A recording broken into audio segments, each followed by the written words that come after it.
हर त्योहार एक संदेश लाता है। हर कथा में भक्ति का प्रकाश छिपा है। भक्ति नंदिता पर जानिए हर पर्व का गूढ़ रहस्य और अपनाइए भक्ति का सही मार्ग। राधे राधे सौभाग्यशाली श्रोतागणों। एक दिन माता पार्वती ने अपने लाडले गणेश जी से पूछा, पुत्र, ज्येष्ठ मास की कृष्ण पक्ष की चतुर्थी को इतना पावन क्यों कहा जाता है? माता पार्वती की बात सुनकर भगवान श्री गणेश जी बोले, हे माता, ज्येष्ठ मास के कृष्ण पक्ष में आने वाली चतुर्थी एकदंत संकट चतुर्थी के नाम से प्रसिद्ध है। इस व्रत का अनुष्ठान जो भी मनुष्य पूर्ण श्रद्धा भाव से करता है, उसकी सभी मनोकामनाएं सिद्ध हो जाती हैं। इस व्रत में मनुष्य को रात्रि में चंद्र दर्शन करते हुए चंद्र को जल अर्पित करना चाहिए और उसके पश्चात मेरी विधि विधान से पूजा करने के बाद भोजन करना चाहिए। इस व्रत को करने वाले भक्त के सारे संकट मैं हर लेता हूँ और उसके कार्यों में आने वाले विघ्न बाधाओं का हरण कर लेता हूँ। इस बार ज्येष्ठ संकष्टी गणेश चतुर्थी 16 मई 2025 दिन शुक्रवार को है। ज्येष्ठ संकष्टी गणेश चतुर्थी चंद्रोदय का समय 16 मई 2025 शुक्रवार की रात 10:49 पर है। अब सुनिए वो रहस्यमयी कथा जो हर भक्त को जाननी चाहिए। सतयुग में एक प्रतापी राजा पृथुराज करते थे। उनके राज्य में रहते थे दयादेव नामक ब्राह्मण, जिनकी 4 बहुएं थी। उनमें सबसे बड़ी बहू ने एक दिन कहा, सासू माँ, मैं बाल्यकाल से संकट नाशक श्री गणेश जी का व्रत करती आ रही हूँ। कृपया मुझे व्रत करने की अनुमति दीजिए। लेकिन उनके ससुर ने मना कर दिया। गणेश व्रत, तुम्हें इसकी क्या आवश्यकता? तुम्हें तो सब कुछ मिला हुआ है। वधू ने ससुर की बात मान ली। कुछ समय बाद उसके यहाँ एक पुत्र का जन्म हुआ।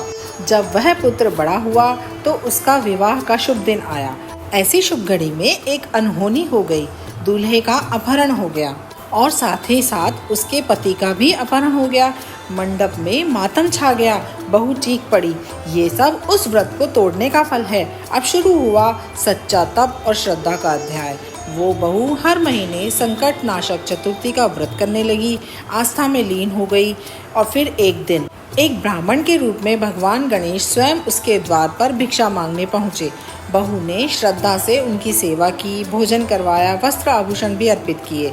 गणेश जी बोले, हे कल्याणी, मैं प्रसन्न हूँ, जो वर मांगना चाहती हो मांगो। ब्राह्मण की बात सुनकर कन्या तुरंत नतमस्तक होकर उनसे निवेदन करने लगी, हे विघ्नेश्वर, यदि आप मेरी सेवा से प्रसन्न हैं तो मुझे मेरे पति के दर्शन करवा दीजिए।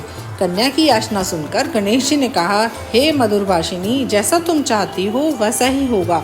तुम्हारा पति तुम्हें अवश्य मिलेगा।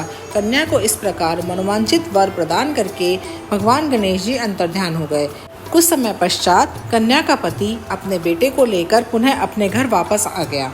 यह देखकर सभी बहुत प्रसन्न हुए।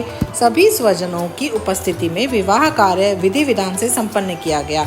इस प्रकार से जो भी मनुष्य पूर्ण श्रद्धा भाव से भगवान श्री गणेश जी की ज्येष्ठ मास की संकष्टी चतुर्थी का व्रत अनुष्ठान करता है, उसकी सभी मनोकामनाएं सिद्ध होती हैं। अगर आपने भी ऐसा कोई व्रत किया है तो कमेंट में जय श्री गणेश जरूर लिखें। अगर आपको ये वीडियो पसंद आया हो तो हमारे चैनल भक्ति नंदिता को जरूर सब्सक्राइब कीजिए। वीडियो को लाइक कीजिए, शेयर कीजिए ताकि कोई और इसे सुनकर प्रेरित हो सके। तो इस ज्येष्ठ चतुर्थी क्या आप भी तैयार हैं अपने जीवन के संकटों को हराने के लिए?